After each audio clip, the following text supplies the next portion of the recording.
नमस्कार दोस्तों, English study circle में आप सभी का स्वागत है। आज मैं इंग्लिश ग्रामर के वर्ब और नाउन से रिलेटेड कुछ बेसिक कॉन्सेप्ट्स लेकर आई हूँ। तो आइए हम देखते हैं कि वर्ब और नाउन से रिलेटेड बेसिक कॉन्सेप्ट्स क्या है। What is verb? A verb is a word which denotes a state, process और एन एक्शन। एक वर्ब एक ऐसा शब्द होता है जो कि किसी भी कार्य की अवस्था, स्टेट, प्रोसेस प्रक्रिया, कार्य की प्रोसेस क्या है, और एन एक्शन कोई भी कार्य किस तरह से चल रहा है वो बताती है। A verb tell us what somebody or something does. इसके अलावा क्रिया वह शब्द है जो कि किसी कार्य के होने या करने का बोध करवाती है। यानी कि किसी व्यक्ति के द्वारा यदि कोई कार्य किया जा रहा है तो जिस शब्द से पता चलेगा कि व्यक्ति के द्वारा यह कार्य किया जा रहा है उसे हम वर्ब कहते हैं। जैसे Manu is reading a book. Manu क्या कर रहा है? बुक पढ़ रहा है। तो कौन से शब्द से हमें पता चला? Is reading. तो यहाँ पर रीडिंग क्या है? वर्ब है। She is angry. वह क्रोधित है, गुस्सा है। The water is hot. पानी कैसा है? गर्म है।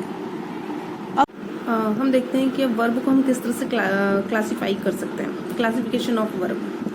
मैन जो है वर्ब टू टाइप्स की होती है। First is man verb. Man verb को हम ऑर्डिनरी वर्ब, लेक्सिकल वर्ब के नाम से भी जानते हैं। हिंदी में इसे हम मुख्य क्रिया कहते हैं। और सेकंड है हेल्पिंग वर्ब या ऑक्सिलरी वर्ब। मैन वर्ब क्या होता है देखते हैं हम। Man verb is that verb which has a meaning of its own. यानी कि मैन वर्ब वो होती है जिसका खुद का कुछ मीनिंग होता है, स्वयं का कुछ मीनिंग होता है। जैसे birds fly in the sky. इस सेंटेंस में फ्लाई जो है यह मैन वर्ब है। बर्ड्स आकाश में उड़ते हैं, पक्षी आकाश में उड़ते हैं। तो यहाँ पर फ्लाई का अपना मीनिंग है, इसलिए यहाँ पर यह मैन वर्ब है। अब देखते हैं हम हेल्पिंग वर्ब को। हेल्पिंग वर्ब क्या होती है? Those verbs which help the main verbs to form tenses. Tense को बनाने में, फॉर्म करने में वे वर्ब्स जो कि मैन वर्ब की हेल्प करती है। जैसा कि नाम से ही क्लियर है, हेल्पिंग क्या करती है? हेल्प करती है। उन्हें हम हेल्पिंग वर्ब कहते हैं। जैसे ही इज टीचिंग इंग्लिश। इसमें ये जो इज है यह हेल्पिंग वर्ब है, और टीचिंग, टीच जो है वह मैन वर्ब है। तो इस हेल्पिंग वर्ब ने क्या किया? इस मैन वर्ब की हेल्प की है, इसलिए इसे हम हेल्पिंग वर्ब कहते हैं। हेल्पिंग वर्ब को ऑक्सिलरी वर्ब के नाम से भी जाना जाता है। मैन वर्ब के बारे में देखते हैं। वर्ब जो है प्लूरल फॉर्म में होती है, यानी कि जो बेसिक वर्ब्स होती है वो प्लूरल फॉर्म में होती है। जैसे कि विन, अगर इसे सिंगुलर बनाना है तो हम इसके साथ एस ऐड कर देंगे। विंस, कम, कम्स, टेक, टेक्स, गो, गोज, लाइक, लाइक्स, इस तरीके से। यानी कि वर्ब की जो बेसिक फॉर्म है वो प्लूरल होती है, उसको सिंगुलर बनाने के लिए हम उसमें एस या एस ऐड कर देते हैं। इसके जस्ट अपोजिट यदि हम नाउन की बात करें तो नाउन जो है, नाउन बेसिक रूप में सिंगुलर फॉर्म में होती है, और नाउन को प्लूरल बनाने के लिए उसमें हम एस या ई एस ऐड करते हैं। जैसे कि बॉय एक लड़का, सिंगुलर है, बॉयज मतलब एक से अधिक लड़के। गर्ल एक लड़की, गर्ल्स मतलब एक से अधिक लड़की। चेयर एक चेयर, चेयर्स मतलब एक से अधिक चेयर, कुर्सी। स्टूडेंट मतलब एक विद्यार्थी, स्टूडेंट्स मतलब एक से अधिक विद्यार्थी। तो कहने का मतलब ये है कि वर्ब जो होती है वह, उसका बेसिक जो है प्लूरल फॉर्म में होता है, उसको सिंगुलर हम एस या ई एस ऐड करके बनाते हैं। जबकि नाउन जस्ट इसके अपोजिट है, नाउन सिंगुलर फॉर्म में होती है और उसको हम प्लूरल बनाने के लिए उसमें एस या ई एस ऐड करते हैं।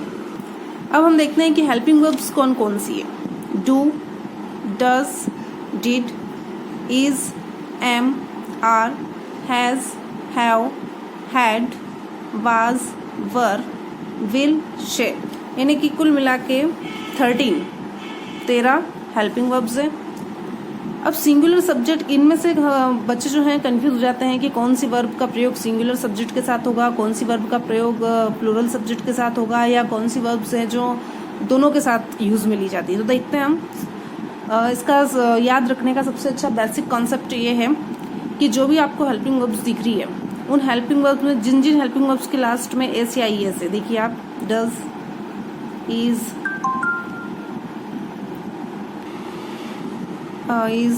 हैज, वाज, आप देख रहे हैं इन सबके पीछे क्या आ रहा है? एस आ रहा है। तो जिन भी हेल्पिंग वर्ब्स के पीछे एस आता है उसका प्रयोग हमें सिंगुलर नाउन के साथ कर देना है। तो सिंगुलर सब्जेक्ट के साथ आने वाली वर्ब्स कौन सी हो गई? Does, is, has, was. Plural subject के साथ आने वाली कौन सी है? Do, are, have, were. Plural subject मतलब जैसे कि बॉयज, गर्ल्स, जो एक से अधिक हो उनके साथ में आने वाली वर्ब्स ये हैं। और वे हेल्पिंग वर्ब जो सिंगुलर सब्जेक्ट के साथ और प्लूरल सब्जेक्ट दोनों के साथ आती है, डिड और हैड। आई के साथ हमेशा एम आता है। आई और वी के साथ जनरली शेल का यूज़ करते हैं और बाकी सबके साथ विल का यूज़ होता है। ही, शी, इट या कोई नेम हो उसके साथ विल का प्रयोग होता है।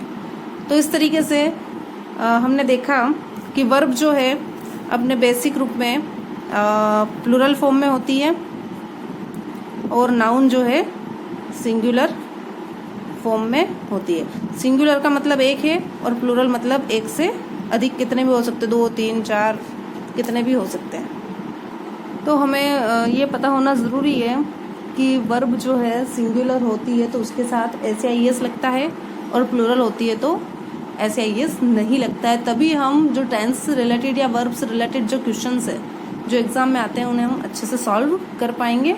वर्ब से रिलेटेड अब कुछ एक्सरसाइज हम देखते हैं। He went to school daily, go और गोज। अब हमें यहाँ पर जैसे कि एग्जाम में क्वेश्चन आ जाता है कि आपको fill in the blanks with the correct verbs. तो यहाँ पर दे दिया है रिक्त स्थान और आपको गो और गोज में से फिलअप करना है। तो ही का मतलब होता है वह, मतलब ही सब्जेक्ट है हमारा, सिंगुलर है ना। तो सिंगुलर सब्जेक्ट के साथ में हमें सिंगुलर वर्ब यूज़ करनी है। तो सिंगुलर वर्ब कौन सी होगी? गो या गोज। जैसे मैंने आपको बताया है कि वर्ब बेसिक रूप में प्लूरल रूप में होती है और अगर उसको सिंगुलर बनाना हो तो उसके साथ SIS लगा दिया जाता है। तो ही सिंगुलर है, इसके साथ सिंगुलर वर्ब कौन सी होगी? गोज। तो यहाँ पर हम क्या लिख देंगे? गोज। नेक्स्ट है you my best friend. You मतलब तुम, यू प्लूरल है, बहुवचन है, तो इसके साथ प्लूरल वर्ब ही लगेगी। इज इसके पीछे एस आ रहा है, सिंगुलर के साथ यूज होगा। एम किसके साथ यूज होगा? क्या बताया था मैंने? आई के साथ। तो प्लूरल के साथ क्या आएगा? आर। तो यू के साथ हम यहाँ आर का प्रयोग करेंगे। फिर है I writing a story. Is, are or am, ये 3 ऑप्शन है, इसमें से आपको बताना है।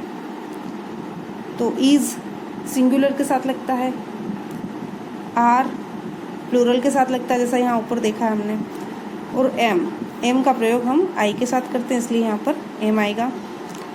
Pradeep blank completed his homework. Okay, अब प्रदीप क्या है? एक लड़के का नाम है, लड़का एक है, एक लड़के का नाम है, मतलब सिंगुलर सब्जेक्ट है आपका।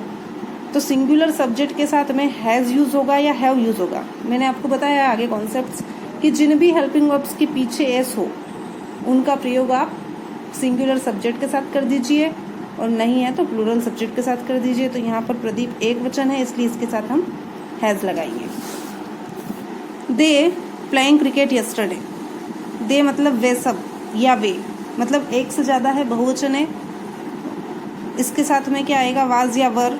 इसमें भी आप देखिए वाज में पीछे एस आ रहा है, इसका प्रयोग सिंगुलर के साथ होगा। तो नेक्स्ट ऑप्शन क्या बचा हमारे पास? वर। तो दे के साथ क्या सही रहेगा? आंसर इसका वर।